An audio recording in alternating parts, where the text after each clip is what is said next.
Now we come to the ninth sign of the zodiac, which is Sagittarius. So on your index cards, you want to put down Sagittarius, Jupiter being the planetary ruler, and the ninth house. And as an underline, you say it is fire, it is mutable, because it's the end of autumn, and it is yang.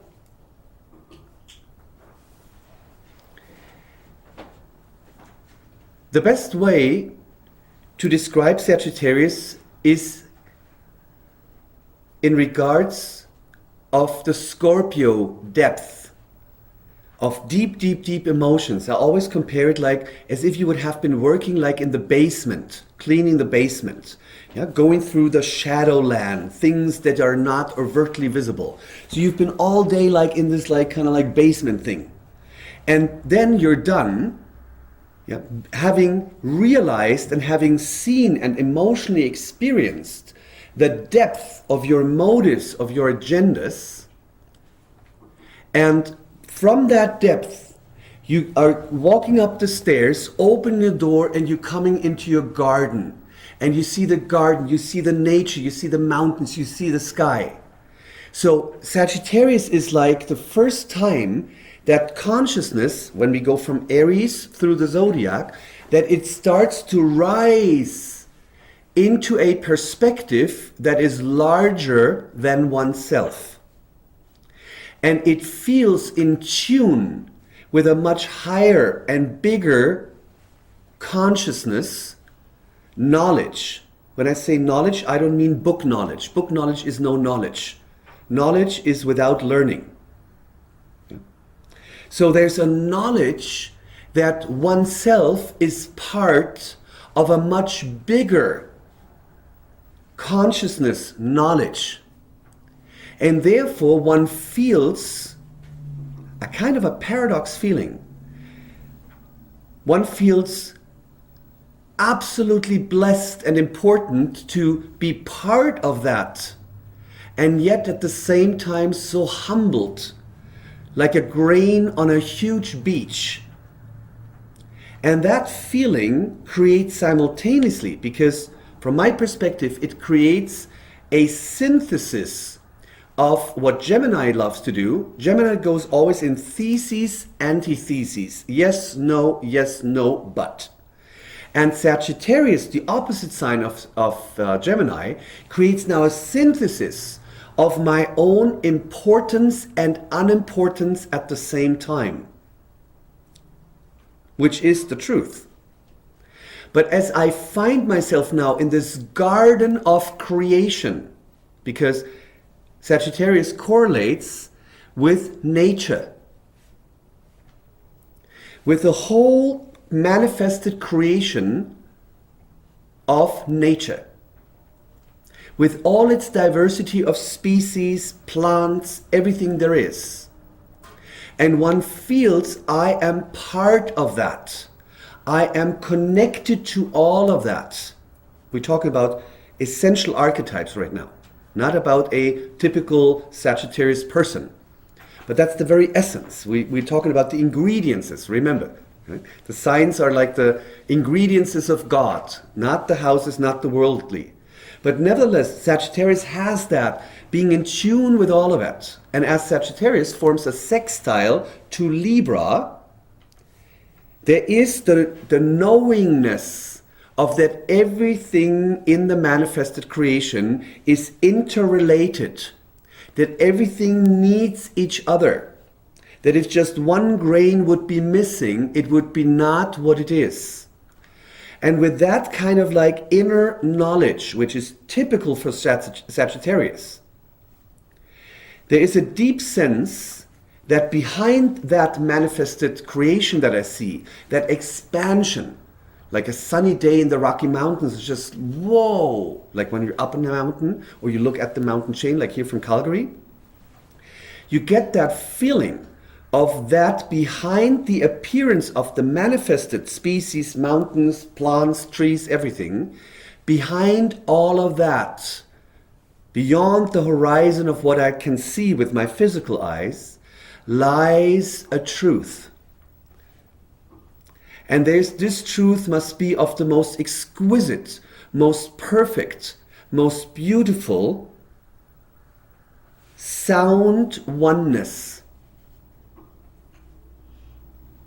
Like in Beethoven's Ninth Symphony, in the fourth movement, Beethoven, who was deaf by that time, used Schiller's Ode to Joy, or Song of Joy as it's translated in English.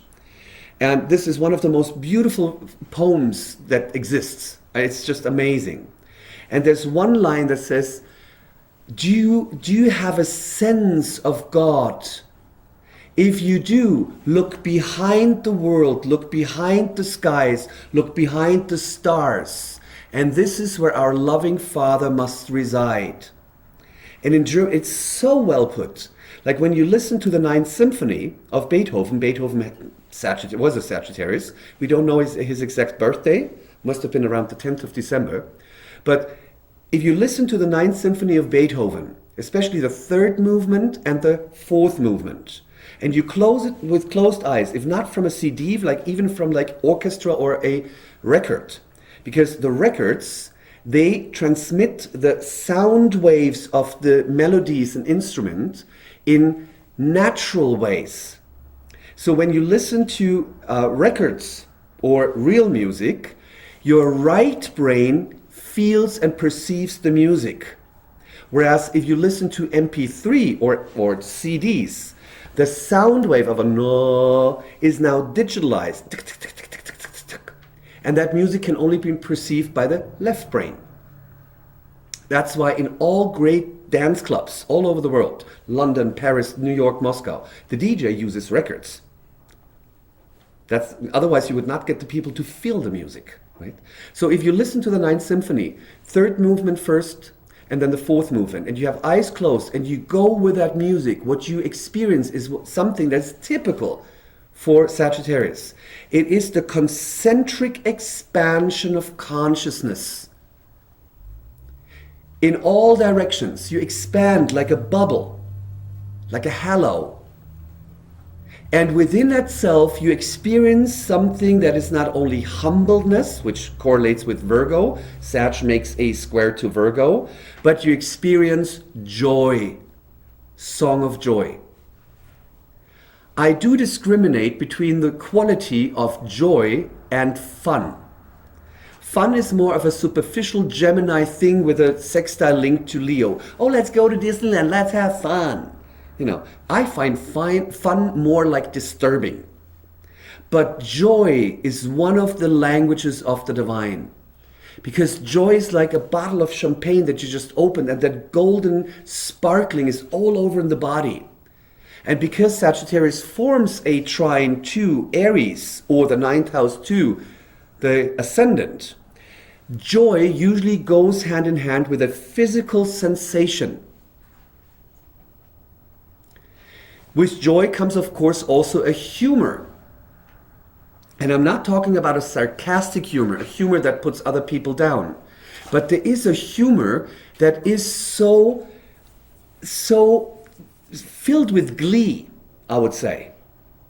And the best humor I find is when one, which is very typical for Sagittarius archetype, can point out the absurdity of life. Because life writes the funniest stories, right? You don't need to even add to it, right?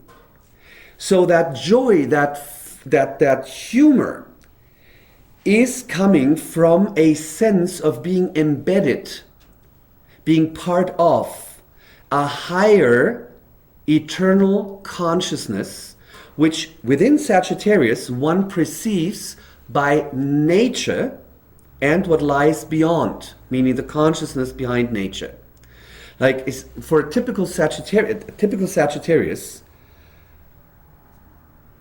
is amazed by the blossom of spring, especially in our times with our globalized world, with internet and sending information. There are trees, like let's say the apple trees, that start to bloom at the same time. Without a fax, without an email, without an order, without a restraining order, with all those man-made things that force things.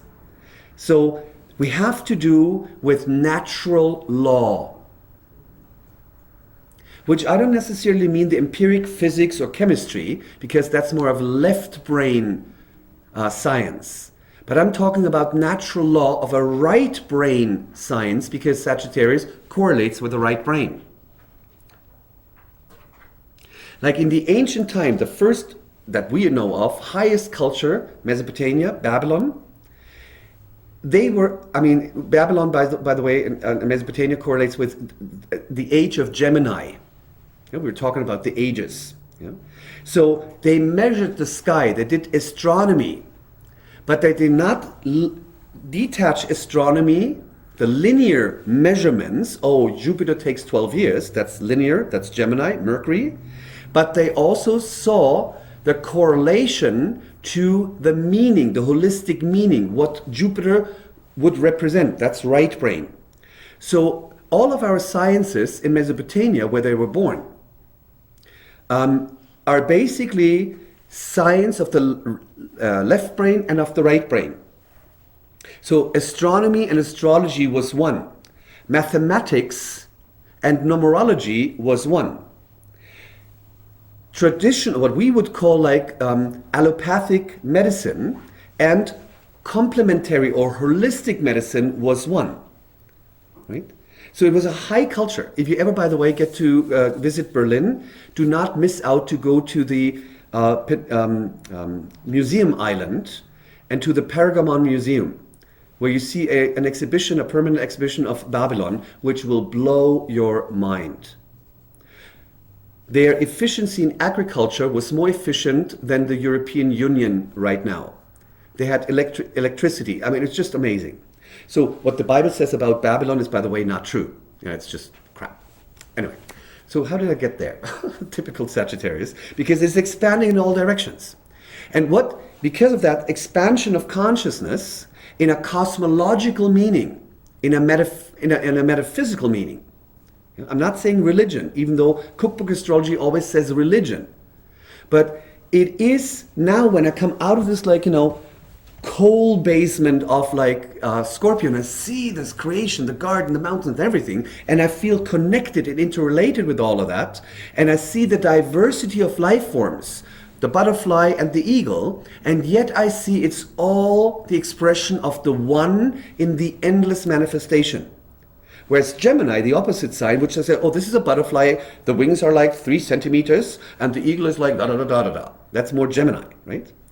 And Sagittarius does not care about that. It sees the whole picture first, and within it, the details. Details would be like, again, Virgo, ruled by Mercury. And with that concentric perception, it is able, without effort, to connect the dots beyond the man-made discriminations. Discrimination is Virgo. Yeah? This is an animal, this is a plant. Yeah? This is a mountain. But Sagittarius, coming from the right brain hemisphere, sees everything connected. It's connecting the things. Like, for instance, the rhythms of Mozart's music and the native Indian rhythms of living in alignment with nature. It correlates things that first appear as not matching, but it sees everything interconnected, right?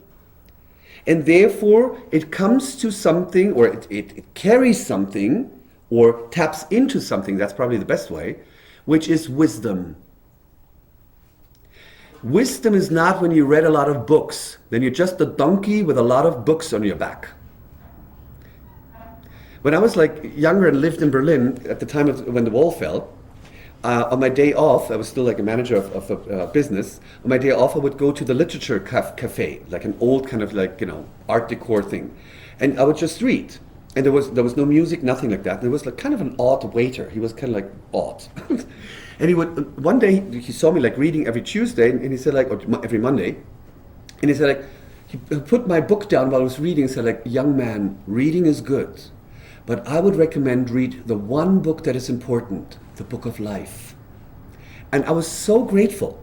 He was crazy. But he gave me one of those messages, right? That was not just information, but it was a living word.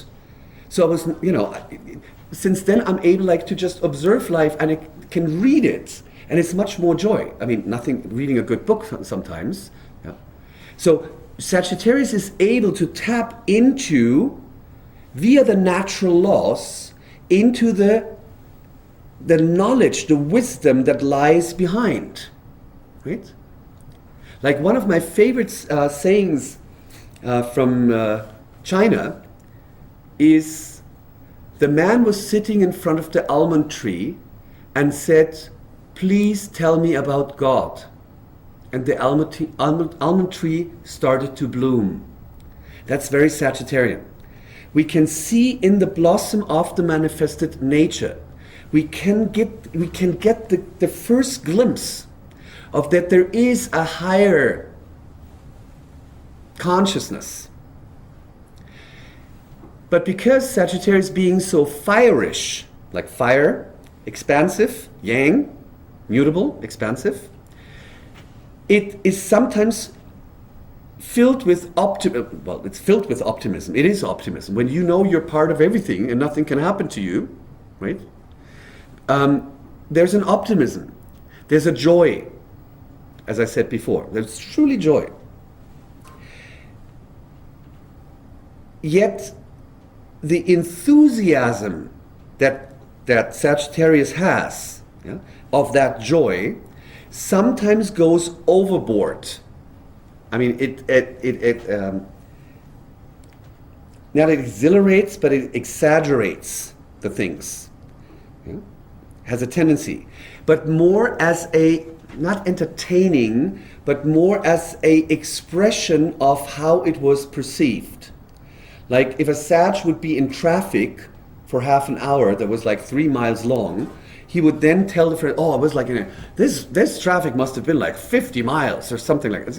It's like a little, but it is not lying. It is kind of like, by the over exaggeration, kind of like getting a point across, because Sagittarius within itself is the natural teacher. Emphasis on natural teacher. Not someone who goes through the whole study process to be a system-compatible robot teaching the crap that the mainstream has decided which is true and which is not true. I mean, there might be teachers among them, but they suffer a lot because they basically have to teach what they do not, another archetype, believe in. Sagittarius has to do with our interpretation of the meaning of life. Connected with a higher source, an more expanded consciousness, what I called metaphysical or cosmological intelligence, so to speak, which of course implies also religion. Even people that are religious and follow a certain religion, goes often with a certain dogma, they have their own interpretations, Sagittarius, of what to pick out of this whole kind of thing. So each of us has our own interpretation of the meaning of life. But as Sagittarius is an expansive sign, it expands in all directions. Something we once believed to be true, Sagittarius is the archetype of truth and the archetype of honesty, but not of the ultimate truth. Because when I'm standing in my garden after the basement and I look into the nature and the expansion of consciousness of the manifested creation, I'm so overwhelmed, euphorically, joyfully in bliss. But I might forget that I see only one part of the whole. Right? Underneath my horizon is another world. Make sense? So, but that kind of makes Sagittarius be convinced that her truth is the only truth. Especially when not remaining in this ever expanding archetype. Make sense what I'm trying to say? So, but because it expands, there always comes a time in life when we go through times that our existing beliefs need to be overcome, need to be forgotten, left behind. Like when you were a child, you believe in Santa Claus, right? And I don't know, like with the age of 6 or 8, when you figured out Santa Claus does not exist, right? And that creates, if like our existing beliefs go through an expansion, yeah, so to speak, an improvement, even though improvement is the archetype of Virgo, if they go through an expansion, we go through an emotional crisis. Crises as an aspect correlates with a 150-degree angle called inconjunct, preferably drawn in green, what I would recommend. So Sagittarius makes naturally an inconjunct to Cancer, 4th house, like 9th house, 4th house. So our beliefs, our meaning of life, our interpretation of the truth of the meaning of life, Sagittarius, Sagittarius, Sagittarius, are critically linked to our emotional sense of being safe. Make sense? So when the 8-year-old hears Santa Claus does not exist, it's mom who buys the gifts, it creates a crisis. And simultaneously, Sagittarius makes also an inconjunct to Taurus, our values, our sense, our resources. I wanted to mention that because I find that quite interesting, especially in our kind of weird times we're going through right now, where suddenly we have this like renaissance of religious dogma, yeah, of dysfunctional religious dogma, where the one party thinks we are the representatives of gods and we need to kill the other ones, or the others, we are the representatives and we need to bomb the other ones. We will bring democracy with B-52s, right? Because we're the good ones.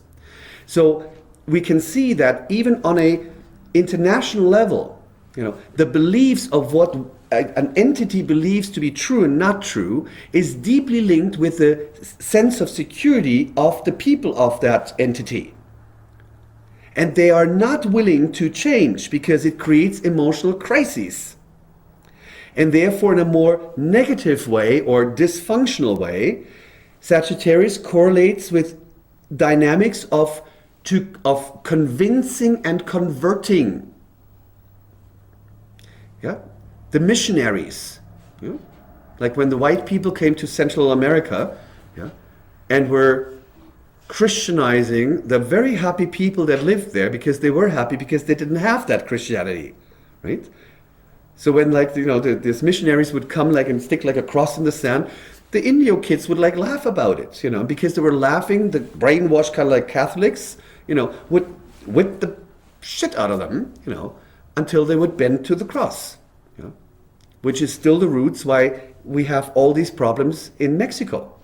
It's still rooted right in there, So anyway, so the convincing and converting is a natural necessity of the emotional ego to remain safe. So if someone would come up and say okay, astrology is just nonsense and all that, my first reaction would be no, But if he would be right and say, it's not leading you anywhere, and he would be able to convince me, show me a bigger truth, yeah, then, my nature would say, oh, yeah, that's true, let's skip it, right? Because it's just expanding, expanding, expanding. But most people are change resistant, right? Because of the emotional security and all that. So Sagittarius, has a tendency to exaggerate things, convince and convert. But nevertheless, within itself, it is just filled by the fire with a certain restlessness to kind of explore in all direction, to expand in all direction. So therefore, it has to do, of course, with traveling. And if we are not traveling like some people do, who always reside at the Hilton because it's so convenient, because the bed is always at the same place, that's not really traveling, right? That's just wasting money or something like that. I mean, nothing against that, but traveling would be that you fly in a completely different culture, yeah? And you take a motel, yeah? and you go like to the locals and eat there. You don't speak the language. And that, on the one hand, you will feel how that traveling, Sagittarius, ninth house, will trigger that insecure, that critical in conjunct to your Cancer. Suddenly you feel like not well. You cannot read fly to Bangkok, right? You cannot read the street signs, everything, you're like a different planet, right? But what that does, especially traveling, it expands your consciousness. And you will see that every culture, Sagittarius, has to do with a diversity of cultures on this planet. Because every culture has a different perspective of the whole truth. And it therefore has a different belief system. Based on their traditions, but more so based, what I believe, is on their geographic position. Like, we Westerners are very strongly influenced by the Christianity or Judaism, Christian religion, which comes from the Middle East. In the Middle East, darkness is something really bad, right? Like when the sky gets black, right? The ancient German pagan religions saw in darkness just another sign of the divine, because it's always dark and rainy, right? So what I'm saying, like, everything is relative, right? So by traveling and going to other cultures, you see that every culture has their cultural belief patterns, and that to each of it is a truth to that. So by traveling, you expand your consciousness, and you realize that what the Texas farmer believes is, and he's so convinced it is right, and then you go to Central Africa and spend a while there, you see the difference, and by that your consciousness expands, to a very nice, pleasant thing, knowing that everything is relative, right? That's why I think Sagittarius is the archetype of cultural exchange that can be done in a harmonious way, as it's supposed to be, because it's the sextile to Libra, or it can be in the convincing, converting way. So talking about different cultures, and as I said, Sagittarius has to do with a natural law. It correlates directly with cultures or tribes that live in alignment with natural law. Thus, natural tribes. That the conquerors of those cultures usually labeled as primitive. Which is interesting because the word primitive comes from the Latin word primus and means number one. So well chosen, this word, right? Like if we look at the Aborigine culture, which is nicely described in the book of Marlon Morgan, The Dream Catcher, I think it's called, right? Where she goes on a walkabout. The Aborigines, like many other natural tribes, believe that they are the dream of God, and that they live in a dream world, and that their function is to make sure that everything stays balanced. Like, interestingly enough, the Aborigines, their consciousness naturally is not in the body, but above the body. All of their paintings and drawings are always from an above perspective, not a face-to-face perspective. So if you read that book, you really get an idea about Sagittarius. For instance, Marlon was asked to lead the tribe to find water, and of course she was completely lost, right? Because her Gemini and her cultural conditioning and her belief patterns was, without a map, without Google, I cannot find that. Well, Google doesn't exist in these days. And then the head of the tribe tells her, well, go into the imagination. Remember that Jupiter is also the co-ruler of Pisces, and Pisces is imagination. And imagine water. Imagine the sound of water. Imagine the taste of water. Imagine the cool and fresh of water. And with that inside of you, allow yourself to be intuitively led. And she found water. So Sagittarius is the archetype of intuition. Intuition comes directly from the right brain hemisphere. Or as in the yoga teaching, and when I say yoga, I don't mean like hatha yoga, I mean real yoga. Hatha yoga is the warm-up, right? It is said intuition is the bridge between the human consciousness to the divine self-consciousness. Or as Paramahansa Yogananda said, intuition is so much a part of every human being, so close to them, that most humans don't even know that they own it, that they have it. Which of course in our culture, where we suppress those kind of things by labeling them up as bad because we're so good, most people that have a strong intuition, let's say like in a little village or something, would be like pointed finger at, laughed at, accused, criticized, Virgo-ish, put down, humiliated, Virgo, because, they have something which is not legitimate, which is not acknowledged by the society. But Sagittarius by itself is the archetype of intuition. And there's a wonderful definition of intuition. I know that I know without knowing that I know. I know that I know without knowing that I know. It's a direct knowledge. It's an instant zip file download that comes into your body or consciousness, and it always goes hand in hand with a physical sensation or emotional sensation, because the Sag or ninth house makes the trine to the ascendant or to Aries. So if you want to exercise, what we were talking before we started filming again, working with the archetypes, you can also support yourself by doing intuitive exercises. Like you feel your phone vibrate and you just ask the question, who's calling? And don't let the left brain mind, the Gemini, say like, oh, could be this, maybe, ma'am, yeah, yes, no, but just wait. The first instinct counts. Like in shamanism, which is also Sagittarius. Yeah?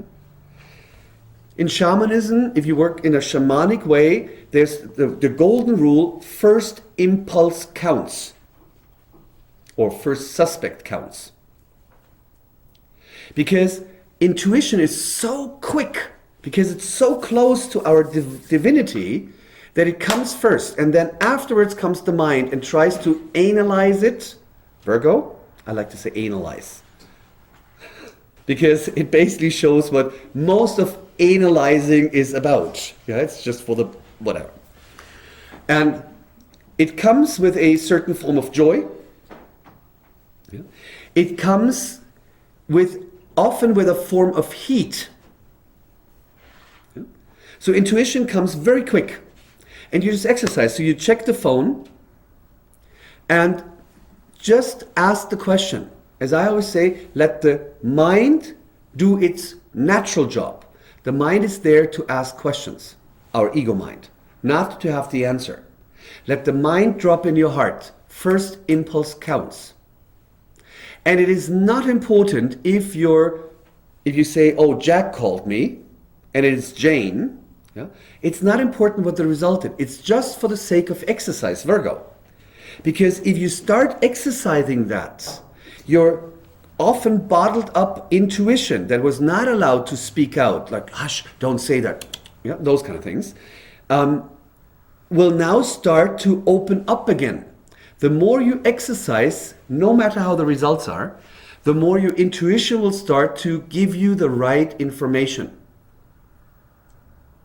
And you can expand that to the point that you just completely rely on the intuition. But you need to exercise it.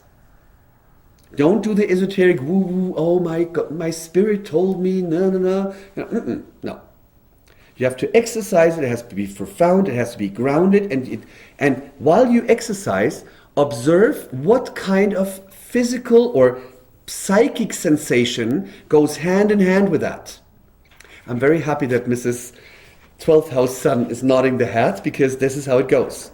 This is how you lead to the psychic. It goes always with a physical proof, and that can be very unique. Like I had one student, she always smelled rose scent. When the intuition came, she had a scent intuition. I mean, she had the knowledge, but she always could feel, oh, is that roses? At the very beginning, I had the feeling like, as if like a little insect would crawl up and down on this part of my head. And this ear got red, like hot. And in the meantime, it's just the spine. My spine is just expanded like, a fire, basically. But with me, it goes hand in hand with it comes across as hectic, but it's just this, let's party kind of thing, right? Other people have other sensations, yeah? But figure out what is your personal, individual body link and sensation with intuition. And with intuition, another part of intuition can be visions, which is already kind of like, it's still Sagittarius, but it already dips a little bit into the other rulership of Jupiter, the Pisces. A psychic vision. Visions are usually perceived in the upper part of your view, usually. Like in meditation, you have the eye, like the eye concentrated on the Ajna chakra, like you go like this.